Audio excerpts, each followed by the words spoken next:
Let's consider an example here where a bank grants a $20 million loan to a cement factory. The factory gets into financial difficulties. The bank takes over and appoints a consultant to find some solutions. After careful review, the consultant recommends several options. Option 1, invest an additional $8 million. The consequences, if successful, which is estimated to be a 65% probability, the benefits would be recovery of the loan, plus the new investment, plus a $5 million bonus. On the other hand, if they're not successful, they would be forced into bankruptcy with some salvage value, which is estimated at either $8 million or $4 million. Now, option 2 is not to invest any money. Let's see what the consequences are. First, there is a 40% probability that the government would acquire this factory because of employment requirements. And there is a 10% chance that they would be successful in turning it around. And if they do succeed, they will pay the debt.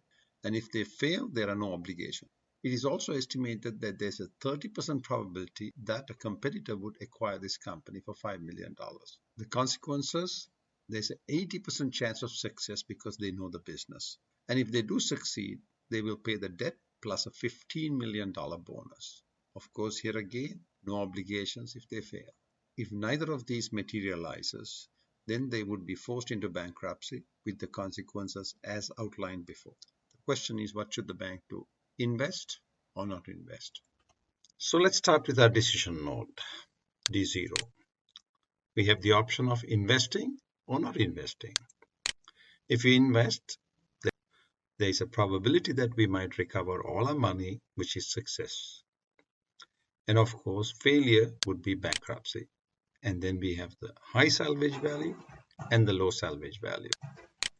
Now, if you do not invest, we have the three options. A competitor acquires, the government acquires, or we are forced into bankruptcy. And in each case, we have the potential for success or failure. So this is actually the sketch. Now we use this sketch to develop the Excel model. Okay, now we invoke our Excel app. Here is the master model. And what we do is we reproduce this diagram in Excel. And we start with our initial node D0. And the next two are probability nodes. So we create one probability and another probability node. And the one above has 3 legs, so we need to create an extra leg here.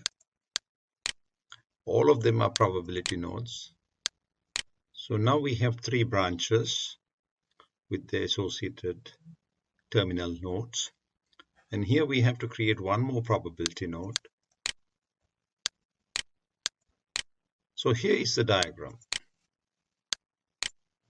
In the interest of time, I've already labeled the entire tree. So let's take a look at that.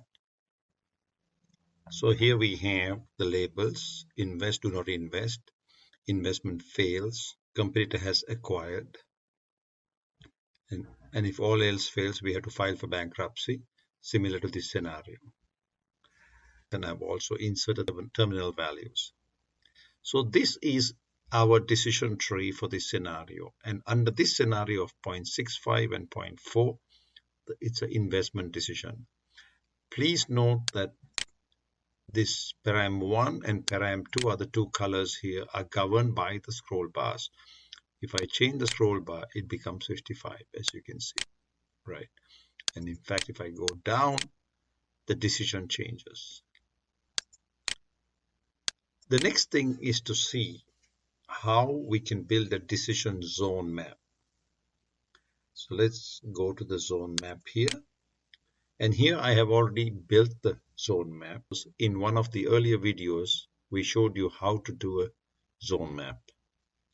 So now we have the zone map.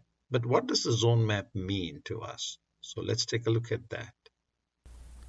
This line is known as the demarcation line.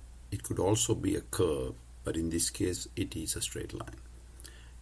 And this diamond is known as a diamond pointer, and it represents our initial assumptions of 65% of probability of success and the 40% probability of government acquisition. What is important to note is the horizontal distance and the vertical distance of the diamond pointer from the demarcation line. So under this scenario, the decision is to invest. But if the diamond pointer crosses to this side, the decision is do not invest. And let's demonstrate that. There you are, change to do not invest. Let's go back to here. The distance from A to B is known as the degree of freedom or latitude. What it tells us is, though we started at 65% up here, till we get to about 48%, there is no risk for us. So if the consultant had said the likelihood of success is 50%, we would still have a decision to invest, because it's only at 48% that we should be concerned with our original decision. The vertical distance also gives you similar information. As you move up, the horizontal distance from A to B provides you information in respect of your original decision. What it says is that even if the probability of success of the investment drops to 50%, you must still continue to invest. It's only at about 48% that the investment decision becomes do not invest. Likewise, when the probability of government acquisition goes from C to D, until that probability hits about 74%, we should continue to invest. This D-zone map also provides a very important piece of information. Note that at the 65% probability of success, the diamond pointer does not intersect the demarcation line.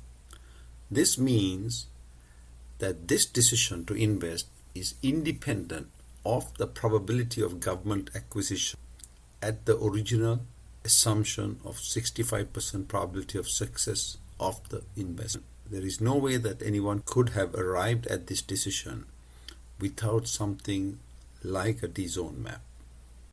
So please note that the horizontal and vertical distances of the diamond from the demarcation line provides management the necessary information to evaluate the sensitivity of our original assumptions. Now, in this problem, we had three possible outcomes here: competitor acquisition, government acquisition, and the bankruptcy. And we studied the impact of government acquisition. Now, we could certainly study the impact of the competitor acquisition as well. Here we are going to tie param2 to computer acquisition so that any changes here would impact the decision, right? You see, it changes. So let's go back to 30% here. We have to redraw this now. And now let's look at the D-zone map. Let's delete this and redraw.